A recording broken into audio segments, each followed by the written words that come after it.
Aujourd'hui, on est en train de redécouvrir que les femmes sont des êtres humains et qu'une femme, c'est pas un trou par où lequel le sexe d'un homme entre et par où les enfants sortent. Que les femmes, c'est aussi autre chose.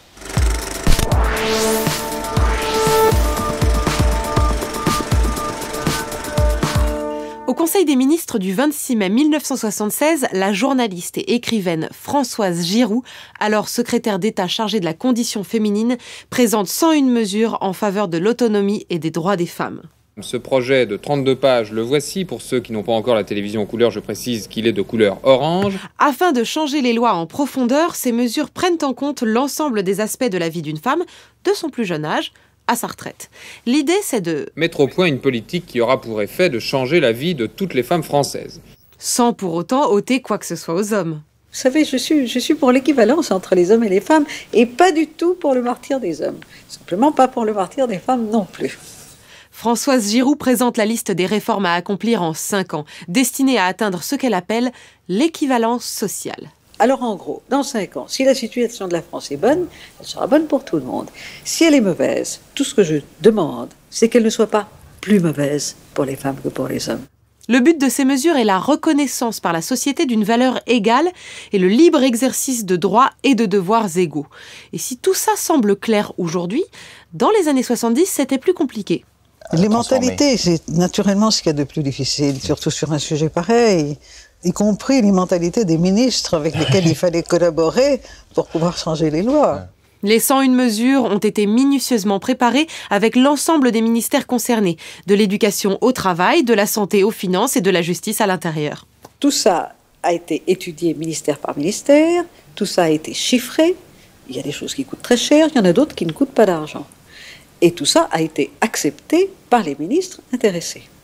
Et voici le plan d'attaque. Éducation et formation des jeunes filles. Définition par un nouveau régime matrimonial légal des nouvelles responsabilités des jeunes femmes. Révision de l'ensemble des conditions de travail et des freins à la promotion et à l'égalité des salaires. Mais aussi des mesures visant à faciliter la maternité pour celles qui le désirent. Nouvelles conditions du partage des tâches parentales et domestiques. Extension de la prise de responsabilité sociale des femmes par une ouverture plus grande des portes de la vie politique et administrative. Ou encore institution de divers systèmes d'assurance obligatoire couvrant aussi bien le loyer que le décès du chef de famille et contribuant ainsi à combler les failles et les insuffisances du système actuel de protection sociale. Une autre mesure consiste à protéger les femmes qui ont plus de 55 ans. Enfin, Françoise Giroud propose une loi générale qui devrait permettre de sanctionner toutes les dispositions juridiques discriminatoires.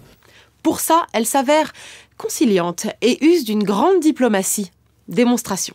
Il s'agit en somme de définir une politique pour les femmes qui soit à la fois respectueuse des traditions françaises, parce qu'il y a des choses qui sont bonnes toujours dans les traditions, et qui en même temps tiennent compte véritablement des aspirations et des besoins des jeunes femmes. Respect des traditions pour ne pas voir des nuées de conservateurs se braquer contre les mesures et accent sur la jeunesse. Mais malgré ces efforts, les 101 mesures et Françoise Giroud trouvent tout de même quelques ennemis. Je serais très ennuyée si je n'avais pas d'ennemis, ce serait mauvais signe. Mais pour un changement en profondeur, pérenne et viable, il faut un éveil des consciences, des hommes comme des femmes.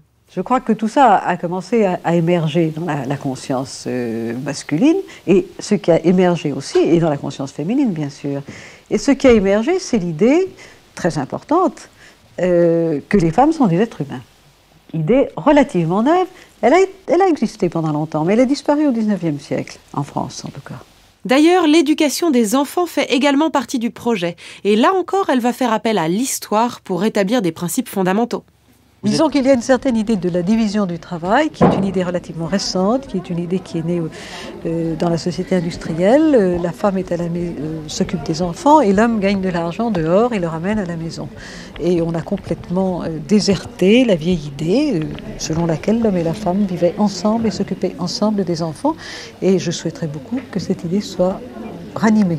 Et parmi ces mesures, elle entend également lutter contre le sexisme dans la fonction publique. Dans la fonction publique, on est noté, on a des critères, n'est-ce pas? On dit, il est poli, il arrive à l'heure, etc., etc. Eh bien, je voudrais que dans ces notes intervienne un critère qui est celui du comportement à l'égard du personnel de l'autre sexe. Ce sera très important, très important. Les réformes s'appliquent aussi bien dans le domaine professionnel que dans l'espace public. Je ne sais pas si vous connaissez l'histoire des chasseurs et du lièvre. Pour moi, la situation se présente ainsi. Il y a toujours eu des chasseurs, les hommes ont chassé les femmes, et de même, il y a des chasseurs qui vont dans la forêt et qui chassent les lièvres. Tout à fait normal. Imaginez que brusquement, les lièvres, au lieu de courir, se retournent et disent « Monsieur, si vous continuez, j'appelle mon avocat ». Eh bien, c'est ça la situation. Et alors les chasseurs disent « Mais qu'est-ce que c'est que ça? Mais de quoi elles se mêlent? Mais elles sont insupportables, mais elles sont folles, ces femmes. Mais c'est le lièvre qui m'a provoqué. S'il n'y avait pas de lièvre dans la forêt, je ne tirerais pas dessus. » Sur les 101 mesures initialement proposées, 80 sont acceptées, ce qui ne signifie pas que chacune fait l'objet d'une loi.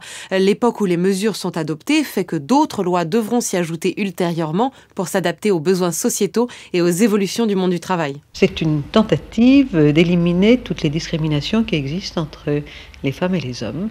Ça ne veut pas dire qu'elles seront toutes éliminées, il reste des injustices bien sûr, mais enfin, je suis là pour essayer de les réparer. Et comme elle l'écrivit, si les femmes ne sont pas encore ce qu'elles seront, ni ce qu'elles voudraient être, elles ne seront plus jamais ce qu'elles étaient.